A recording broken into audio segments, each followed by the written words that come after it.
gratitude for carers to some care homes, like this one in Kings Lynn, where 7 of the staff are from overseas. That feels like a kick in the teeth.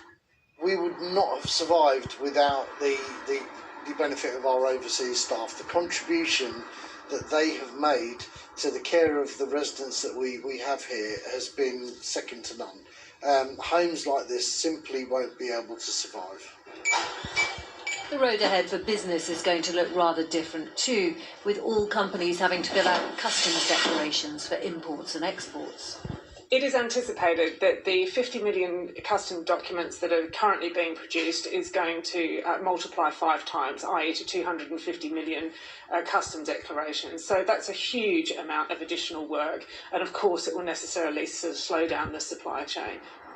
You might be thinking that the government had already got Brexit done, to use their slogan, but it's at the end of the year that it's going to really feel like Brexit. The government wants to present that as more of an opportunity than a challenge, but at a time when COVID has already turned life upside down. Not everyone shares that sentiment. Romilly Weeks, News at 10. The reports from Leicester that people are working in clothes factories without social distancing for below the minimum wage has shone a light once again on modern slavery. It is not just to be found in factories or sweatshops, but in children forced to run drugs and people smuggled here to work in nail bars, in car washes and on farms. Modern slavery laws were brought in 5 years ago. Indeed, Britain led the world. But since then, the Centre for Social Justice says the government has not only let victims down, but estimates there could be 10 times as many as thought, with British people increasingly at risk.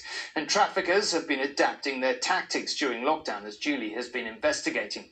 She began by hearing the story of a Vietnamese victim whose name has been changed to protect her identity. As Britain got ready for lockdown in March, in Salford, a young Vietnamese woman was about to break free.